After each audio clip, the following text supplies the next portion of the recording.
लेकिन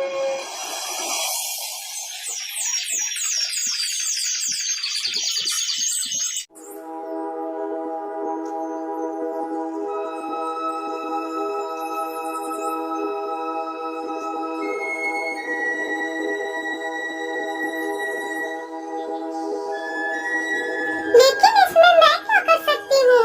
ईश्वर ने हमें बेटे ही दी। आप इतना परेशान क्यों होते हो?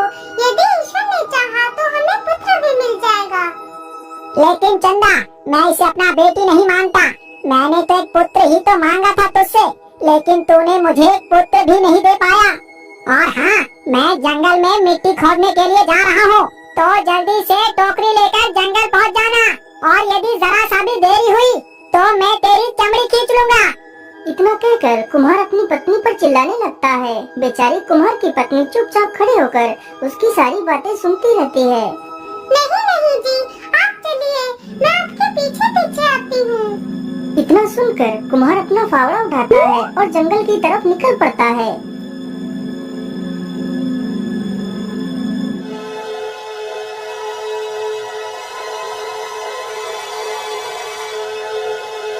कहाँ पर खुदाई करो, कहाँ पर करो?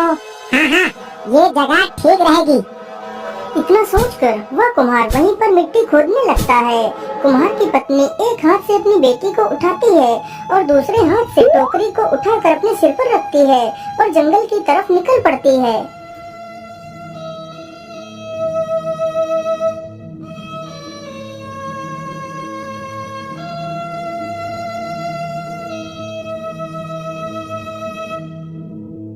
आ गई महारानी जी।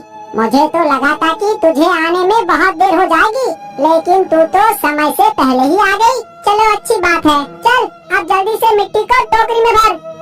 कुम्हार की यह बात सुनते ही बेचारी चंदा मिट्टी की टोकरी भरने लगती है। कुछ ही देर में चंदा टोकरी भर लेती है और टोकरी उठाकर अपने सिर पर रख लेती है। टोकरी को सिर पर रखने की वजह से अब वो अपनी बेटी को नहीं उठा पा रही थी। अजी सुनिए ना, मैंने टोकरी को सिर पर रखा हुआ है, इसलिए मैं अपनी बेटी को उठा नहीं पा रही। कृपा कर आप हमारी बेटी को उठाकर मुझे दे दीजिए। यदि मैं नीचे झुकूंगी तो टोकरी की सारी मिट्टी नीचे गिर जाएगी। मैं इस बच्ची को उठाकर तुझे दूं? ये तूने सोच कैसे लिया?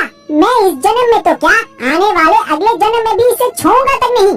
और अब तो मेरी सुन, मैं अब घर जा रहा हूँ। तू जल्दी से मिट्टी लेकर घर पहुँच। तू चाहे इस बच्ची को लेकर आ या मत आ, लेकिन यदि तू मिट्टी लेकर नहीं आई तो तेरी खैर नहीं। इतना बोलकर कुम्हार वहाँ से चला जाता है। हे भगवान, अब मैं क्या करूं? यदि मैं मिट्टी लेकर नहीं गई तो वह मुझे बहुत मारेंगे। मैं दोनों को एक साथ लेकर नहीं जा सकती। मैं ऐसा करती हूँ, पहले मिट्टी लेकर चली जाती हूँ, फिर अपने बेटे को आकर ले जाऊंगी। इतना सोचकर कुम्हारी मिट्टी की टोकरी लेकर चली जाती है। बेचारी मासूम बच्ची वहीं पर बैठे बैठे रोती रहती है। तभी उधर से कुछ गाय चरते चरते वहीं पर पहुंच जाती हैं।